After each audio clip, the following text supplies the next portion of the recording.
Hello, everyone. I can see we have some people coming in already. I'll just give a couple more minutes before we kick off. We'll kick off at 1 on the dot or on the hour on the dot, depending where you are in the world. We have a packed agenda, so I don't want to take up too much time at the beginning, but I'll give everyone a couple minutes. If you're here and you're ready, please introduce yourself in the chat. I'm Rebecca. I'm a member of the marketing team here at EdgeTier, and I'm joined by Shane, who you can see on the side here, Rob and Ivan, but I'll go through that a little bit later. I'll just give some people some time to trickle in.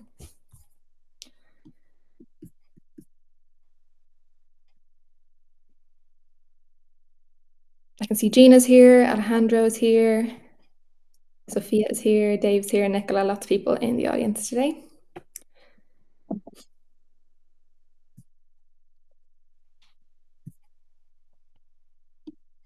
Okay, I might kick off.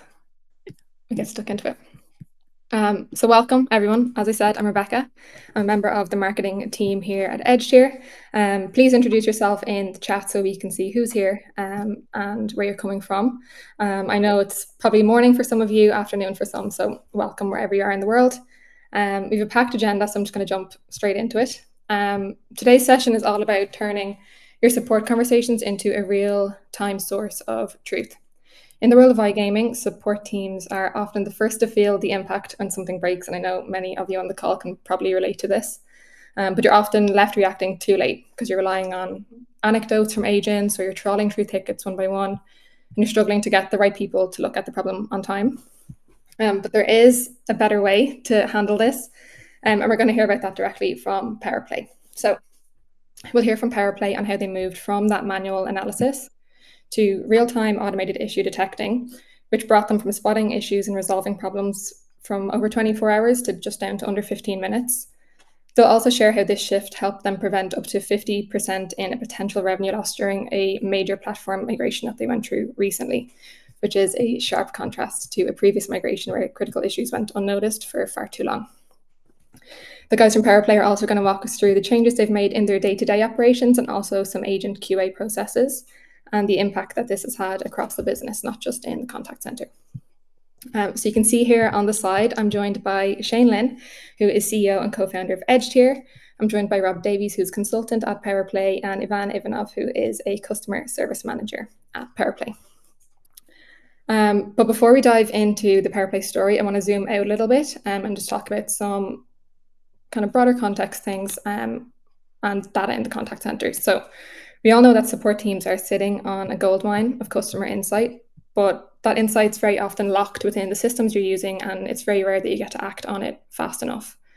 So I'll start with Ivan, who is in the day-to-day in the contact center. I'll pull him up to main stage at me. Ivan, you're in the day-to-day. What's the hardest part about spotting those issues early, and what's the main thing that gets in the way for you?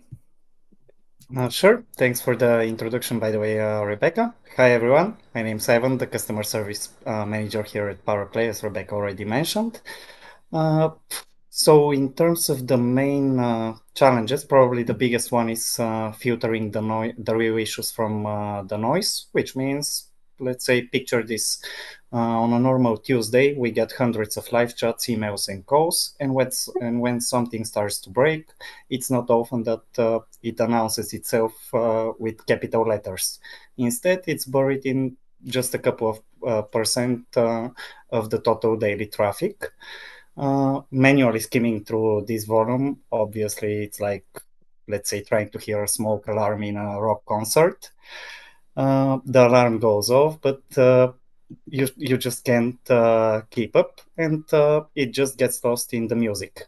In our previous migration, we needed 12 to 48 hours to realize we even had a problem because the real signal was masked by the routine queries like where's my bonus, what's the status of my withdrawal, etc.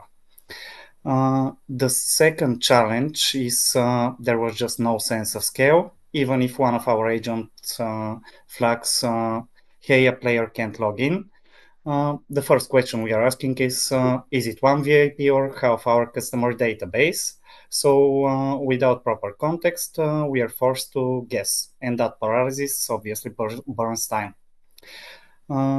Also, as Rob likes to say, you've got an issue, but you don't know how many people are affected, and you don't even know if it's real. The third challenge that probably everyone is facing is obviously our own human limits. Agents are already juggling multiple chats, communication channels, and backend systems, so sometimes the escalations are hit or miss. Nights and weekends are even worse because most of us, the shop covers, are located here in Europe. And for example, one of the issues presented itself at 2 a.m. on Saturday. So before edge tier, there was no one else to spot it. The fourth one is still a bigger one, like scattered data. So all of the chats, emails, CRM notes, Slack messages are live in different silos. So stitching those together fast enough to see a pattern used to be a copy-paste nightmare. And lastly, the cognitive overload during high stakes events. Our own recent high stake event was the migration that we are going to talk about. So, a platform migration is already a pressure cooker. We have plenty of compliance checks, partner calls, and deadlines to meet. So, in that mental traffic jam, it's just too easy to rationalize the first thought tickets as just one-offs. By the time your gut tells you it's systemic, the damage is already done. So, in summary, the combination of volume, fragmentation, and human limits creates a perfect storm that delays detection, and every extra hour translates into potential churn and lost revenue. Yeah. I think a lot of people on the call probably have experienced all those things at one point or another. Having come from a contact center myself, I was an agent in a contact center previously.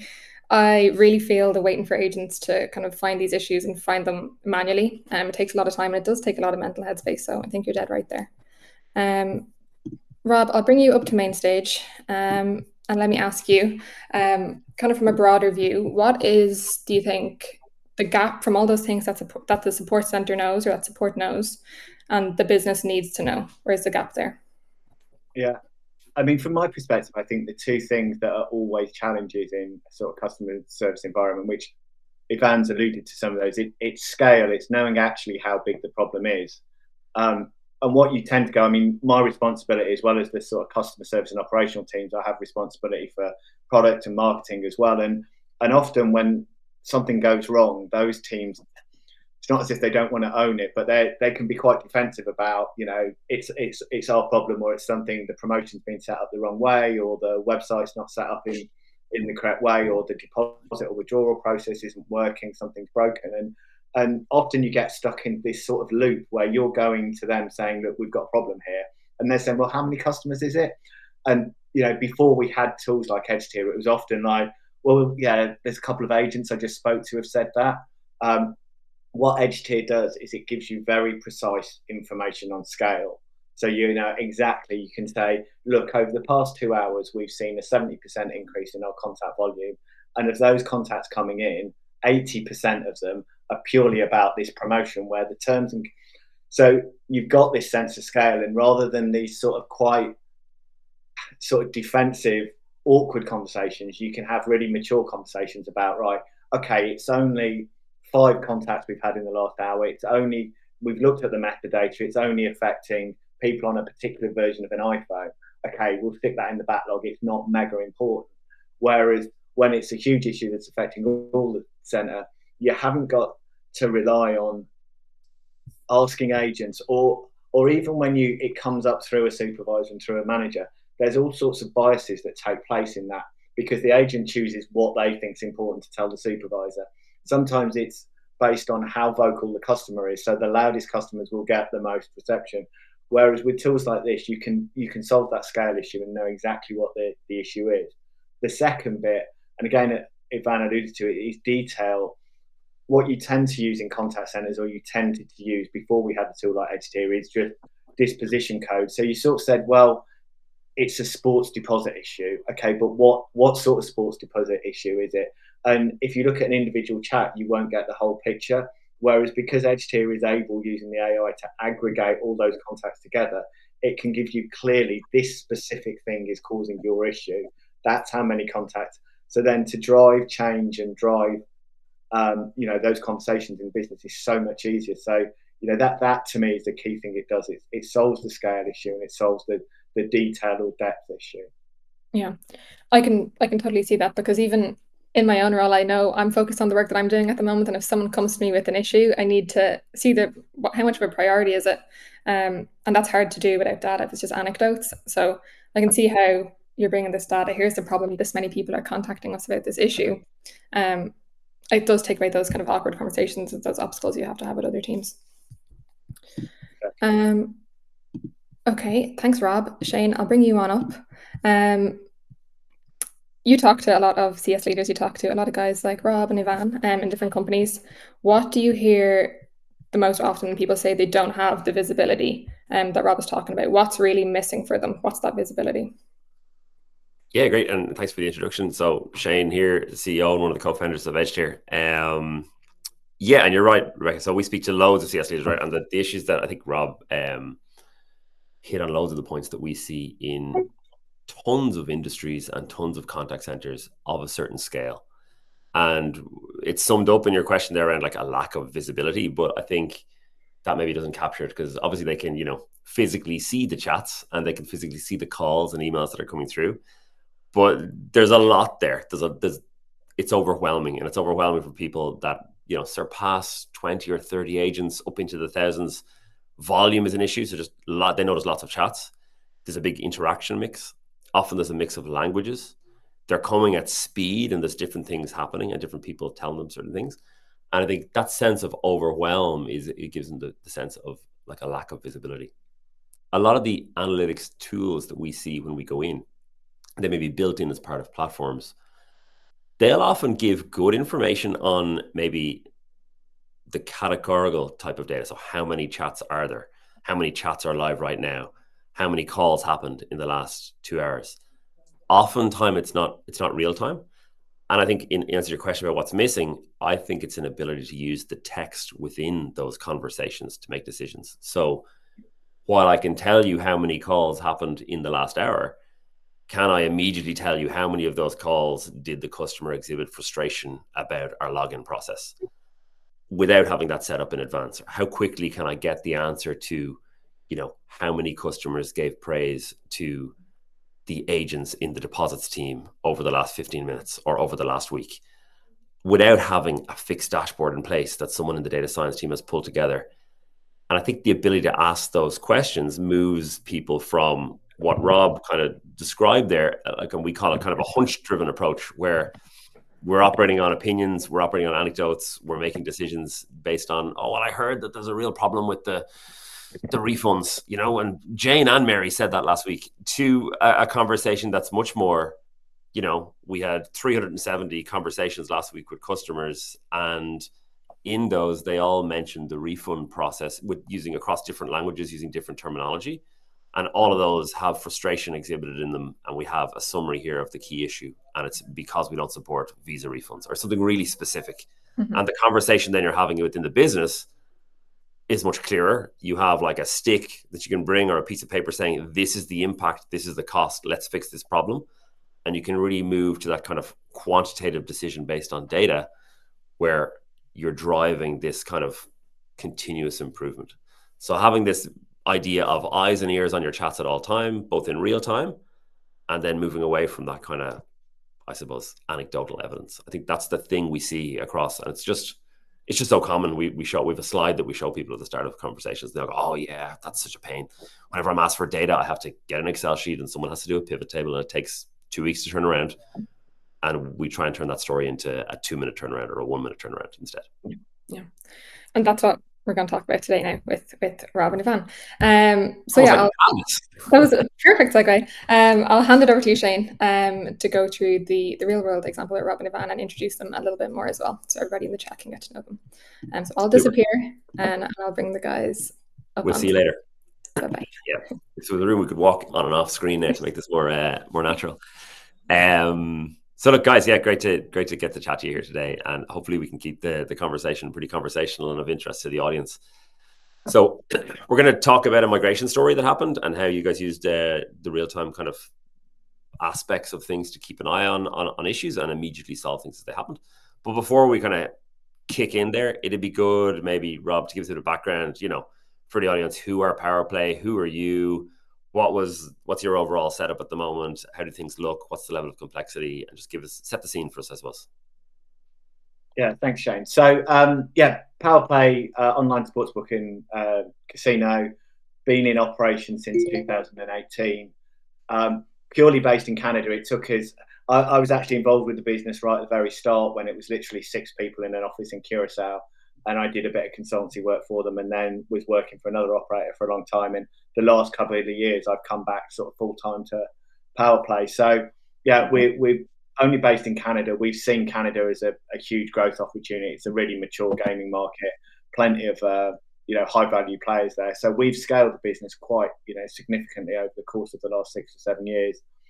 We've now got about 70 people across the globe. We've got 2 customer service and operational hubs, so one in Curacao and one in Bulgaria, where Ivan is based.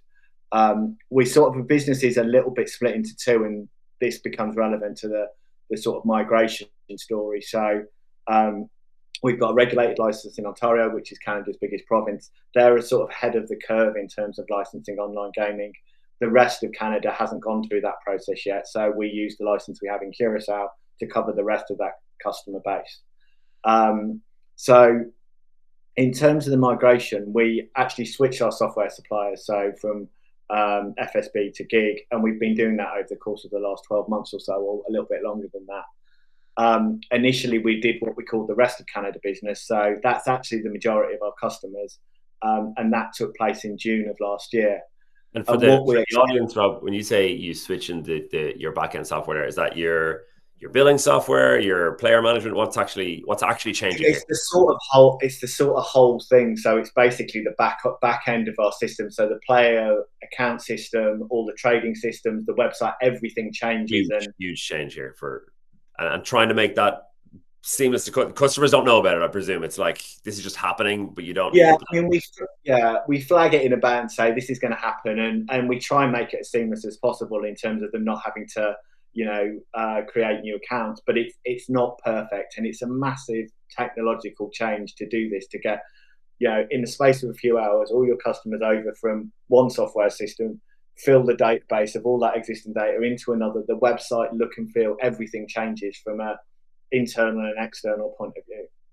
Okay. So the last migration we had, I mean, there was certainly a fair few lessons. I mean, some of it went well. We got through the migration relatively quickly. We got customers back up and running. What we had, though, was a number of sort of irritating technical issues, which we didn't really understand, and took us, in some cases, days, weeks, months to really understand how many customers were impacted by them, what type of customers were impacted by them. And what that meant is it caused 2 problems. One is we lost about 15% of revenues over the course of the migration. So if you look at pre-migration levels of things like deposits and revenues, they dropped about 15% pretty much the day the migration happened. And then also in the customer service and operational teams, you had this real frustration that issues weren't really being understood by the management team, and we weren't dealing with them because we just didn't really have full visibility of what the issues were.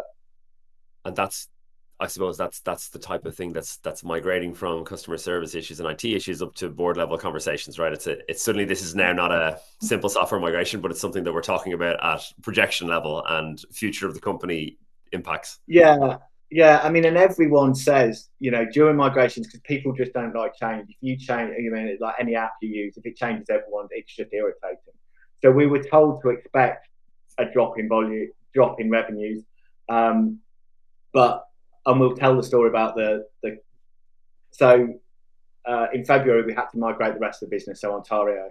So using the lessons, and the key thing, and it was a little bit of luck rather than judgment, that we intended to implement Edge Tier in the new environment, and we actually had a decision to make. It said, do you want to do it after you've done the migration or before? And we ended up doing it at the migration point, which we are forever thankful about, because what it meant is that all those chats for the new customers post-migration were going through Edge Tier. So we automatically had visibility of every issue that was happening.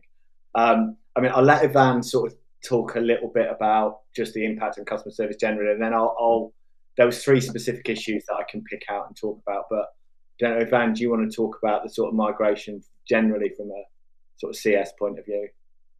Or the Ontario migration, that is, not the rest of Canada one. Yeah, sure, but I can speak about the Ontario migration without comparing it with the rest of Canada one. So it was actually night and day compared with the previous migration. Last time we switched platforms, it felt like a 12-hour panic attack. And this time the vibe was almost boring in the best possible way, of course. Boring is good, as we like to say in PowerPlay. And that panic, Ivan, was that coming from the customer view? Is it you're seeing what red lights going off? What was the panic sense there, or what was causing that? The panic mainly came from the blind spots that we've had. Of course, we all know how to use spreadsheets, how to read the raw data, etc. But this takes time. So by the time we managed to analyze the issues, the damage was already done, and we were trying to mitigate as much of those as possible. But once again, we can do just so much without additional help from a software like Edge tier. And obviously the customers are also irritated if those issues keep presenting themselves and the agents are not sure how to resolve them. Yes, okay. And during these, actually, just to set context a little more, how many players or people will be online on any given moment during this type of migration? Are we talking? I mean, hundreds, yeah, potentially hundreds. I mean, thousands, right? Yeah, at our busiest time. I mean, looking specifically at what happened with Ontario, we sort of Edge tier enabled us to identify 3 issues. So the biggest issue we had, and we had immediately after the migration, literally when we switched back on, was we were getting customers saying, so for Ontario, because it's a regulated province, in order to open an account, you need to go through a KYC process, which should happen in the background, but in a lot of cases it will involve copies of passports. So it's, from a customer friction point of view, it's pretty painful. But most of our customers should have gone through that. Immediately once we went through the migration, volume went up through the roof. And when Edge tier was telling us, like, everyone's saying, I need to verify. And we were able to see individual chats of customers saying, I've already verified 6 months ago. Why do I need to verify again? And what it was is it's just an error on part of the tech team. So they've set everyone as requiring verification. So within an hour or 2, we changed that flag. So no, because we didn't want them to verify again, because it actually just became confusing as to which version of them had verified correctly and what data was correct. So we knew that we would get some new customers that hadn't verified through, who were our customers prior to the Ontario regulation taking effect. So we expected. So I think if we hadn't had Edge tier, we'd have been sat there thinking, is this just new customers coming back, or is this customers who haven't been through KYC coming back? But because we were able to see individual conversations where their customers are saying, I've already verified what's going on, we knew what the issue was, and we were able to fix it literally in an hour. So your red flag here was, okay, massive spike in contact, and then the steps from there, okay, what's it about, which came from the system, obviously, and then from there, quantify that and bring that to the IT team in charge of the migration.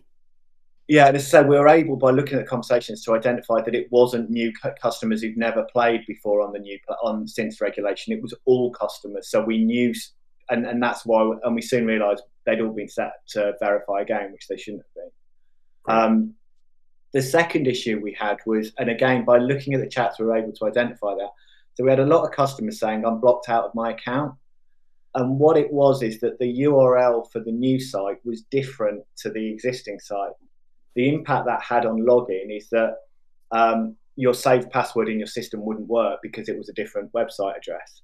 So if you couldn't remember your password, you'd go through the 3 attempts and then you'd be locked out of your account.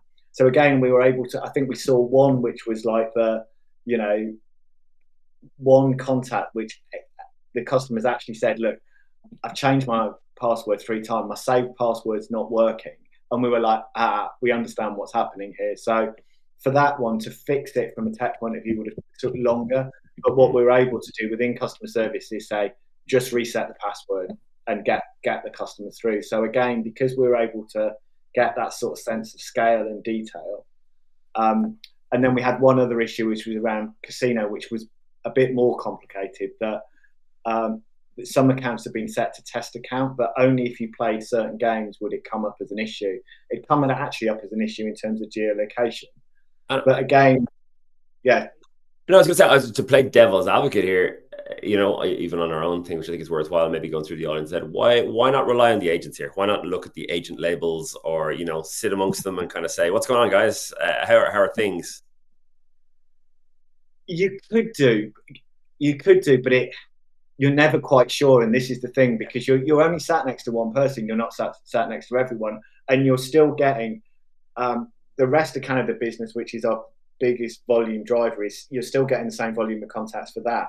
So to pick out an edge kick and say, yes, they're Ontario related, they're around, and disposition codes can just be a bit generic. You have to drill down into the details. So I don't think we wouldn't have recognised the issues. We just wouldn't have recognised them as quickly and been able to do something quickly. And even to go back to our platform provider and say, look, so the casino issue, that was to do with they'd set a load of accounts to test account, which again was just a mistake made during the setup. But because we knew the volume of contacts we're getting, we said this needs to change immediately, and we were able to put a patch in like 48 hours. Which, so it isn't edge tier will necessarily identify issues that you wouldn't already do. So it just enables you to get to them a lot quicker. And it's what we talked about earlier in terms of having those mature conversations around scale and saying, this is the amount of volume we're seeing about this. This is really important, or actually maybe it's not that important, and we can fix it another day. Yeah, that makes perfect sense. And I think you're right there about either disposition codes from agents are too vague, or there's too many of them, and then they end up being inaccurate. And I think there's a weird you'll end up with a lot of the other category once you start to see new issues that have come in this kind of situation. It would be good. You're also reliant on the agents getting them right, and you get in this vicious circle of like, this is what the disposition code is, only use it now. But why not just use the words the customers and the agents? The disposition code is, in a way, it's in the conversation, right? I mean, do we need it? Maybe modern technology has brought us in that direction. It'd be good to ask you, even as from a customer service manager perspective, like, were the team happier with this setup? Did they feel that things went better? Like, how did the agents react to this transition? Definitely the pressure was a lot smaller during this migration. The main reason being is, once again, I spoke about this earlier. On our previous migration, we needed way longer to spot the issues and actually to provide solutions to the players, and the agents are getting mostly frustrated exactly when they don't have the solution to the customer's issue, and they keep getting this exact same inquiry that they can't resolve. So the pressure is coming from there, but with this migration, like, we spotted those issues very quickly. For some of them, yes, it was needed for our devs to work on them for, let's say, longer, but we also had manual solutions that we could apply at the same time, which obviously relieved the agents a lot. Yeah, great. So in a way, you have kind of agent frustration reduction, and in a way, kind of contact avoidance as well. You're fixing things faster, so there's less people contacting, and then that leads to less pressure in the contact center, which is exactly. Great. Do you think this type of thing would have been possible without looking at the conversations or the conversational data, or do you think it was necessary? If it would be possible, well, the short answer would be yes, but it wouldn't be that smooth. Once again, when we did our previous migration, yes, we came on top of it at the end, but it took us way longer to spot and act on the critical issues. Yeah. So the time was definitely saved here. Mm-hmm. And Rob, then to bring this back down to business metrics, like churn, revenue, impacts here, you think that like the technology had an impact on metrics that you can report on, or what else you're feeling? Yeah, it did. I mean, the headline commercial numbers from the migration. So we looked at specifically the 6 weeks prior to migration, the 6 weeks after, because after that 6 weeks, you know, there are other issues which potentially will be impacting the commercial. But the key measure we look at is deposits, because in a gaming company, deposits are a fairly stable measure. Your revenues can fluctuate because sometimes we win, sometimes the customers win. So it's quite a difficult measure to track. But our deposits actually might, and we looked at the 6 weeks before and 6 weeks after. We also benchmarked against rest of Canada because that wasn't going through a migration. And actually we performed slightly better. So whereas in the previous migration, we lost 15, our deposit volumes went down 15%. In this migration, they actually went up a couple of percent, and rest of Canada stayed level. So, you know, we were really surprised. And you know, I'm not saying all of that was attributable to Edge here, because it's okay if you want to say that. It's okay. we did learn a lot from the previous migration. We didn't do anywhere near enough CRM around lapsed customers in the previous migration, and we had some tools in place to help us with that. But there's no doubt in my mind that a significant proportion of that gap between losing 15% and actually gaining 1 or 2%. Because if you get through a migration and you keep your customers, you're more than happy, which we did. You know, you're expecting a drop off of 5 to 10%. We got nothing. And as I said, those able to identify if those 3 issues, critical issues, you know, particularly the KYC one, if we hadn't spotted that, no one could trade with us for 2 hours. And so if that's taken, I'm not saying we wouldn't have dealt with it, but if it takes 12 hours, that's 12 hours of revenue. And it's not just 12 hours of revenue, it's 12 hours of your regular customers going, do you know what, I'm going to go to another website because I can't be bothered because I want a bet on the 7 o'clock game. So, you know, it's really critical for a gambling company to be able to offer continuity of service, because it's so easy to go elsewhere. And your really enabler there is the real-time reactive side. It's the ability to react quickly to those problems, right? It's like speed. Yeah, and it's time sensitive. I mean, I know, you know, you've got a lot of sort of travel clients, but if you're booking a holiday, yes, it's important you get it done by, but it's not like the game kicks off at 7 o'clock and you can't book your holiday after it. You know, it's much more time sensitive for us, and we can lose customers. So the quicker we resolve the issue, and that's what we saw. You know, that's why identifying and addressing those issues meant we didn't see the drop off we did in the previous migration. Yes, great, and that makes loads of sense. So great use case, and actually it's interesting because, you know, I think you particularly are using the spotlight function here, right? So the ability to read several hundred customer conversation in one go and then get a quick summary of them, right? So I believe you were kind of pressing that button the whole time just to keep it. Yeah. I think Ivan's finger was quite sore by the end of the day because we were just constantly like spotlight. Yeah, which is, and it's funny, we didn't like when we designed that part of the product, and just for the listeners, it's a piece where, you know, you can kind of select a subset very quickly of a set of conversations, say in the last 15 minutes, and ask what's happening here, and it'll give a summary of the conversations. But that wasn't a use case we had in mind, right? Of like literally real-time tracking. In our minds, that was more of I've spotted some frustration in some conversations the last couple of days, I'll get a summary of those. So this use case was really interesting when we heard about it, which is why we wanted to talk to you today. I thought it was a really nice use case of the real-time aspects of the system. So brilliant to see that. What I'm going to do is I'm going to move us on then to other ways, right? So obviously there's been a shift here at PowerPlay around how you're using the data within the conversations to inform things. And I kind of want to just touch on maybe, besides the migration, right, which I think is a particularly excellent use case with some really quantifiable metrics. You're like, what other pains, I suppose, have you seen, or what things have you done that might be of interest to the audience once you've got access to these kind of conversational insights? Ivan, do you want to go first? Sure. So we are actually using a lot of the different features of especially the Watchtower product. First up, we've got a QA scorecard at the same place where our conversations are located, which is like very, very convenient. Like, yes, we were having those scorecards before using HDR and Watchtower, but they were in Excel sheets. Then the feedback that we provide the agent is going through Outlook to their email. So it is once again scattered along different silos.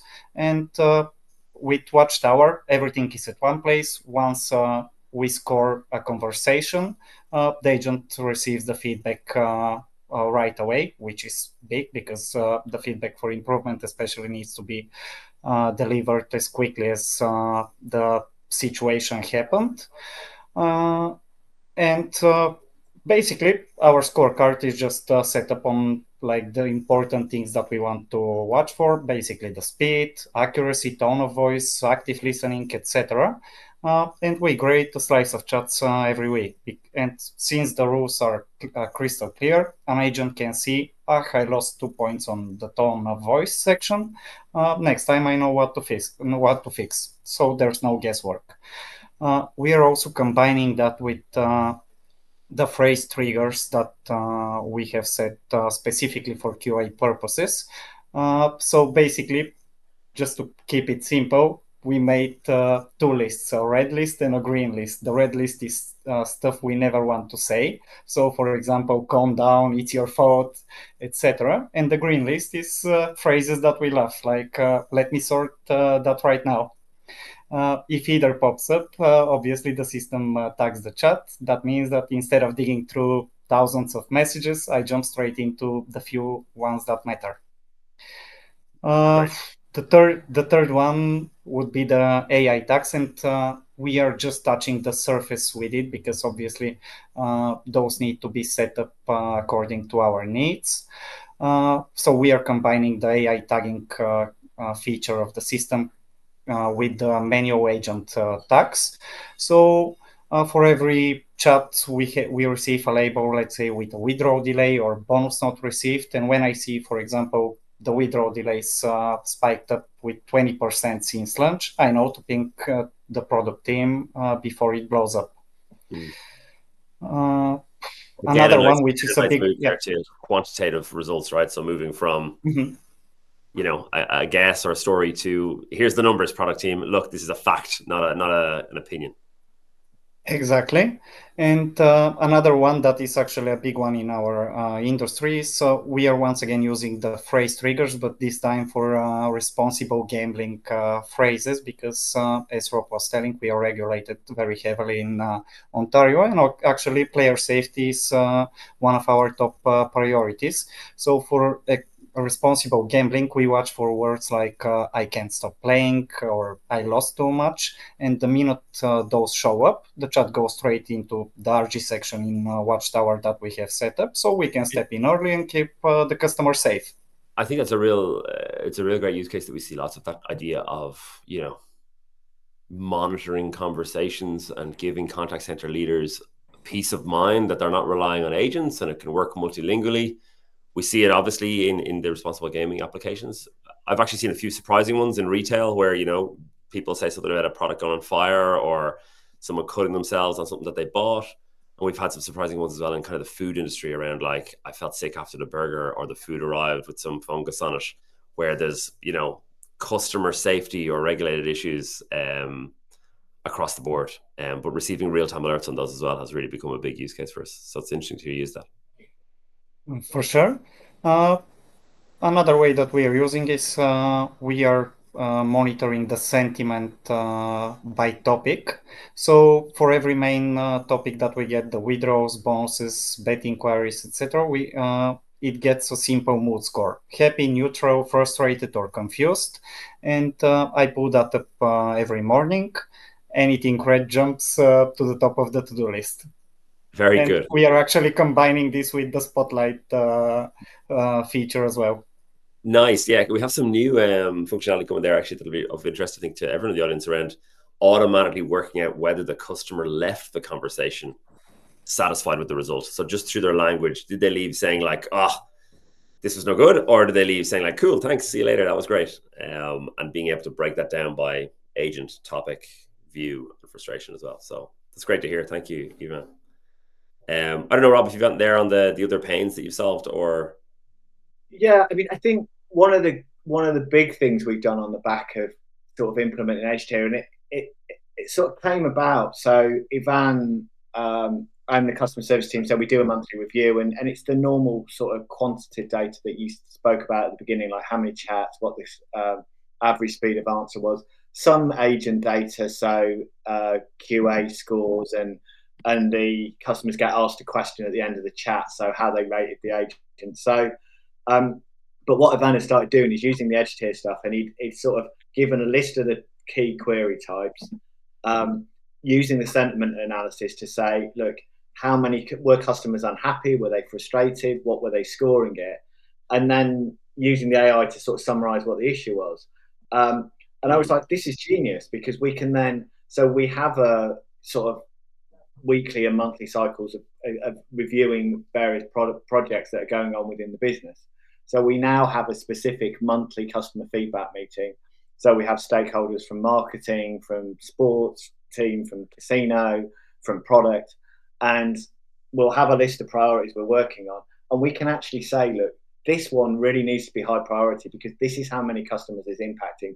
And this is specifically what issue it's causing. So it might be that there's been, you know, with gaming, what tends to be the sort of more complex issues are depositing money and withdrawing, just because it's complex. There's lots of moving parts and things can go wrong. So we're able to see its particular payment method on a particular day and what the customer impact is. And we're saying, look, you know, we had one with the other one I should have mentioned. So bonuses, again, there's quite a complexity around bonuses in the gaming industry, because you're always trying to strike that balance between making them sort of attractive, but also making them sort of commercially viable for you as well. So it ends up, promotions can be quite complicated. So we had an issue recently where customers' bonuses were just expiring too quickly, and EdgeTier was able to flag up exactly what was happening, what type of bonuses, and we were able to go away and get that fixed, because, you know, it was causing a huge amount of customer frustration. So what this customer feedback process does is it enables us to really focus on what things we need to solve quickly, and it gives us sort of, you know, sometimes we're already, in most cases, we're aware of the issue. Occasionally there'll be an issue crop up that we just didn't know about. But we're aware of the issues, but because we can get that sense of scale and that it's directly impacting customers, we can say, look, you know, this new product enhancement that we'd really like to get done, can we drop that down the priority list? Because we've got something happening with bonuses that means it's, you know, massively frustrating customers, and we're at risk of churning existing customers while we wait for these, you know, product developments which have less commercial impact immediately. Yes, okay. They're there. So you can prioritize and order them. This is another good anecdote, actually, Rob. Maybe in the theme of what we're talking about. Like, I think you have sufficiently strong stories here to really, you know, justify investment in this type of technology within your organization. Okay, which I think is a challenge for like some contact center leaders that we speak with would be, you know, before they have the technology, they need to justify why they need the technology. So we'll be interested in your advice to those people around, you know, how should they talk about this at leadership level when they're looking for budget or when they're thinking of getting this type of thing? Because often they'll be like, oh, look, you know, Rob on the webinar said he did lots of those things, but someone can easily push back and say, well, you know, we fix our problems fast enough. So it will be interesting to hear like your advice on where you find the value or how you can justify that internally and how people should do that within their own organizations. I mean, I think when you're, you know, and I've run contact centers big and large around the globe for years, I think when you're looking at sort of why do you do what you do and why are you trying to justify the sort of importance of customer service, one is this general argument around, right, if you provide good service, your customers will come back, right? And some of the stuff Ivan was talking about in terms of helping support QA and helping coach your agents to provide a better service, that's a definite use case to say most organizations you would hope want to deliver good customer service because it's good for the overall health of the organization and it brings back customers. I think there is an argument which around sort of automation and AI and stuff. We haven't gone down that route that much at PowerPlay, and I'm quite keen to keep a lot of the conversations human-based and use EdgeTier to support those conversations. So things like translations, things like, you know, agent QAing. So efficiency is one argument, quality is another. But then the third one that people often forget, and I think the one we've been talking about, is telling the organization what's wrong, what's not working, and how important that is. And that is a massive, all organizations want frictionless journeys for their customers. And in customer service, you see it all the time. You see what's going wrong all around your business and what's causing it. And to be able to, comes back to the same messages, to have the scale and have the depth to actually go back and say, this issue with your logistics supply chain, this issue with your website, this issue with your promotions is causing real customer pain and it's turning customers off, and go back to the rest of the business, because you're like the bellwether of what's happening in the rest of the business. And I think the Watchtower tool, and that's the real benefit we see. We do see a benefit in terms of improving the quality of delivery of service. In terms of automation, I think EdgeCare can help with that, but it's not something we put a lot of emphasis on at the moment. But it is, and that's why the migration story is a really good one, because it was like, this is such a critical moment to the business. If we get it wrong, we need to understand exactly what's happening, when it's happening, and to be able to fix it. Because as the longer the clock ticks, the more customers we lose. Yeah. And any business that's worth its salt wants to know the sort of ugly side. And I think customer service, you're sometimes like the harbinger of doom. You're like, these are going wrong. But when you've got sense of scale. I think a couple of the questions were like, how do you go and I think there's one there about, how do you get the insights and how do you get IT to do what you want? And I think that'd probably be a whole nother podcast about how you influence people. But I do think you can have much more sensible conversations where you're able to go to them. This isn't just a couple of agents speaking. These are the numbers. This is the impact it's having. And that's where it becomes really powerful. Yeah, that's great. I think that's really good advice for anyone like going down this road or taking off and being able to justify why moving from that story based to the, I suppose, the contact center become a source of knowledge for the entire company, right? Because your customers are telling you what's wrong, right? You just need to circulate that. Yeah, so customer insight, basically. Yeah, indeed. I might invite Rebecca back in now to kind of go through some closing questions, and maybe we'll look at some questions from the audience as well. I'm just going through. Absolutely. Hey guys, let me see what we have in the chat.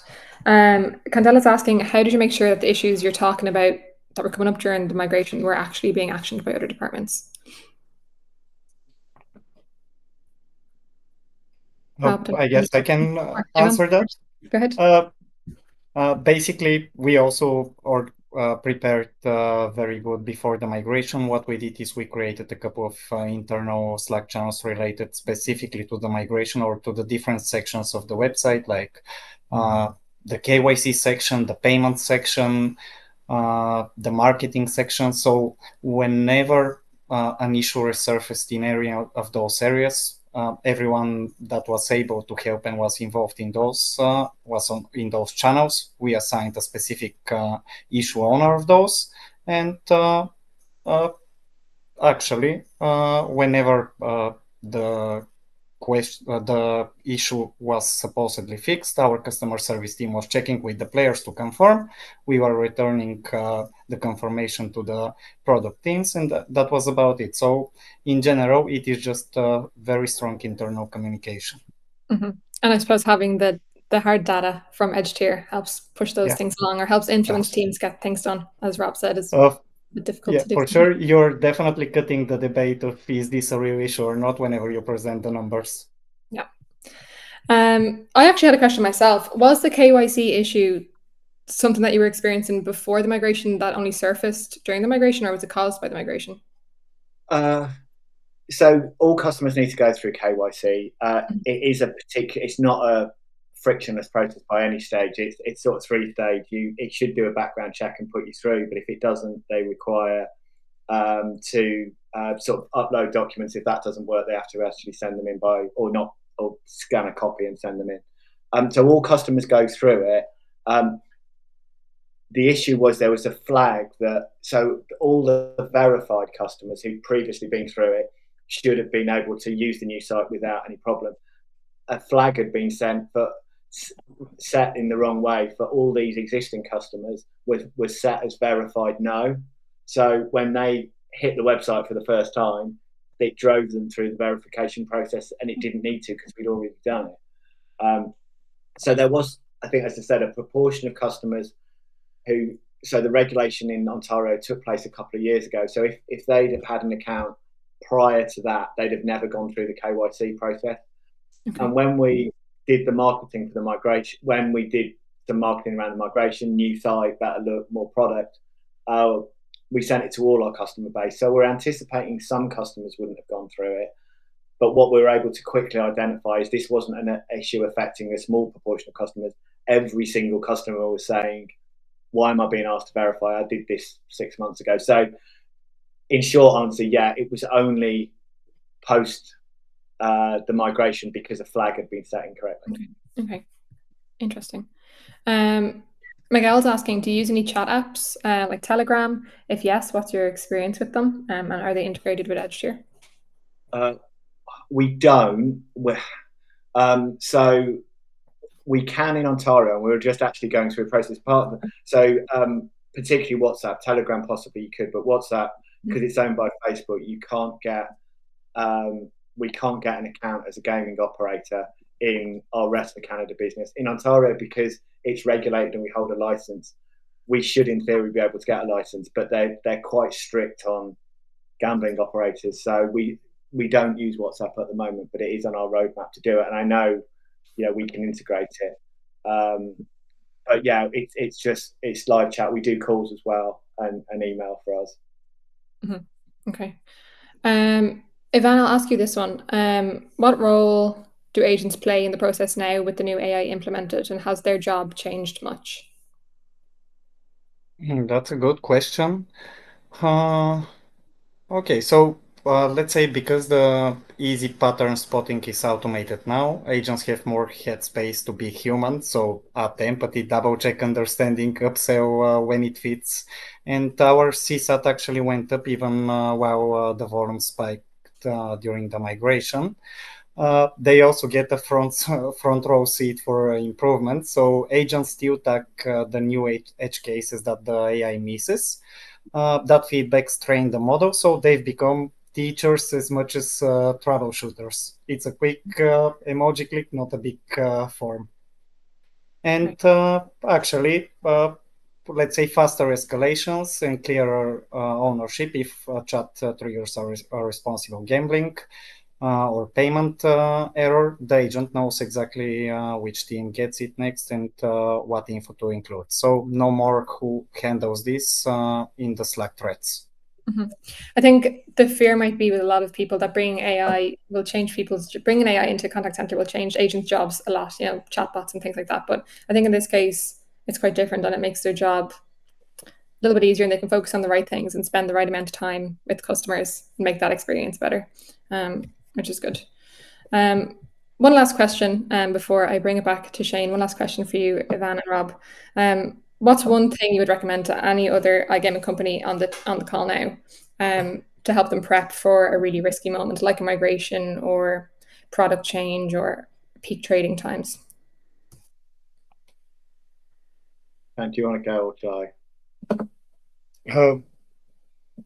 Sure. Get HDR, I would say. Like those anomaly alerts really helped us detect the issues. Like I don't We'll think send you a box of chocolates for saying that, even. Yeah, exactly. Thanks, Shane. But yeah, I don't think we have talked about the sonar feature of the Watchtower, which are the anomaly alerts, what we call them. Like we bring the highlight to the spotlight feature, but the anomaly alerts are really like helping us getting a good sleep, because like we know that someone is monitoring those conversations 24/7 instead. By someone, I mean the AI itself, instead of like a human needing to be on top of all of those and flag the issues. Yeah, and I think from my perspective, I mean, if you look at some sort of specific issues like migration, however well you plan, and I think, particularly for second migration, we planned really well. Things will just come out of the woodwork that you don't expect, like flags being set up the wrong way and, accounts being set to test accounts accidentally, and you just don't know unless you do it. And to have a tool to sort of flag very quickly the volume, but also be able to look at that metadata and see, look, is it a particular device type? Are they using a particular operating system? Just makes so much easier and quicker to sort of do that root cause analysis. As a sort of more general perspective, as Ivan said, we haven't talked much about the anomaly alerts, but they're really powerful. We had an issue. I don't know if I'm embarrassed, but I'm sort of we're over the pain of it now. But about 3 weeks ago, we were supposed to set a bonus for one VIP player. It was set up the wrong way, and it ended up going to every single customer. The way we picked it up, because unsurprisingly, our customers weren't telling us that they'd got a bonus that they shouldn't have got. I woke up in the morning to an anomaly alert saying we've got really high withdrawal volume. So what it was is customers had taken advantage of the bonus, won some money, and were desperately trying to get the money out of their account before someone noticed they shouldn't have got the bonus. So that anomaly alert, it didn't tell us exactly what the issue was, but we knew we got an issue. So it didn't take us long to then work out, why are we getting all these withdrawal requests? We're getting the withdrawal requests because people have got a bonus, they've won from the bonus, and then they're trying to get the money out. So it's stuff like that that's really valuable in terms of saving time. And yeah, we sort of through the pain of that. So I feel I can talk more about it. Sorry for disturbing your sleep there, Rob. Yeah, it wasn't what I wanted to wake up to on a Friday morning, but these things happen. Well, thanks, guys. 5 minutes left. So I'll jump to one last question for you, Shane, really quickly. Looking ahead, where do we see tools like this? So AI, conversational intelligence, automatic insights. Where do we see them going? Is there more room for us to be more proactive and react faster to things? Do you think we've hit the ceiling with that, where we are now? And what does that look like for Edge Tier? Yeah, you were finished. It's done. No, actually, I think there's lots of opportunity here. So similar to listening to Rob and Ivan here, we do a lot of obviously conversations with our customers, and we do get continuously positive feedback about this idea of real-time detection and bringing insights to life, right? I think there's a little bit of a wow moment there where your contact center starts to talk back to you and tell you what you should be looking at, which is a little bit of a flipping of the script, where I think in a lot of places you've an analyst that creates a report and you've agents that label things, and you get a report at the end of the week in a dashboard somewhere, and you look through it and kind of spot something weird, and you look into it, and then you spot a weird signal and you ask someone to look into it, and there's a pivot table, and then you find out that in Rob's example, withdrawals are up because there was a spike in a distribution code that you find out a couple of days, weeks, or even end of month, end of week type report. And I think what's really interesting about the work we've done here on the anomaly detection piece is that it's almost like we're making the contact center intelligent. And that's what we truly believe. We at EdgeTier, we really believe that there's loads of interesting data in your customer conversations. And then we believe that the contact center almost by itself should be intelligent enough to tell you what's weird and what you should be doing.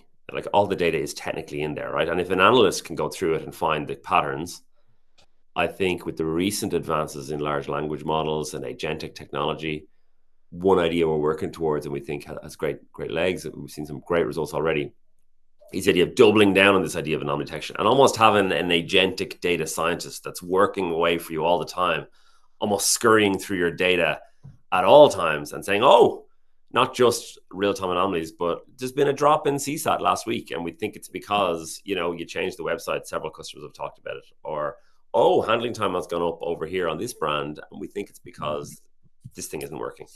But having almost an agentic system that looks through your data and not only quantifies the problem, but also describes what's going on, we're doubling down there and investing quite heavily. And I think some of the recent advances in agentic technology are really enabling another shift here. A shift where I think, everyone can have a data scientist that works beside them and looks through their data and comes to them with the answers, and your contact center becomes alive, almost telling you what you should look at. So on the base that we've built, where we can already ingest data at scale and analyze things and look at the sentiment and look at the contact reasons, we can now build a really intelligent system on top of that that uses that already augmented data to bring those insights to life even further. So yeah, huge opportunity, and I think applicable across all industries. So really excited about it for the next while. Yeah, cool. Wow, you scripted that perfectly, Shane, because we've 1 minute left. So great. Cool. Thank you so much, guys. That brings us to the end of today's session. Huge thank you to Rob and Ivan for joining us and sharing the PowerPlay story. Huge thank you to Shane for joining us again and sharing his insights. And thank you to everybody who came to watch us today. Really interesting to see, I think, for me anyway, the side of PowerPlay where EdgeShare helped the business and helped make sure that you were working on the right things at the right time, but also helped keep the customer safe as well with that responsible gambling piece. So it's nice to see that dual aspect there. Thank you all. And we'll be sending out the recording tomorrow morning. In case you've missed anything, you can go back and have a look. And if you want to continue the conversation with any of us, just pop us an email. Thanks, everyone. Enjoy the rest of your day. Thanks, Stephen. Thanks, Rob. Pleasure. Thanks, guys.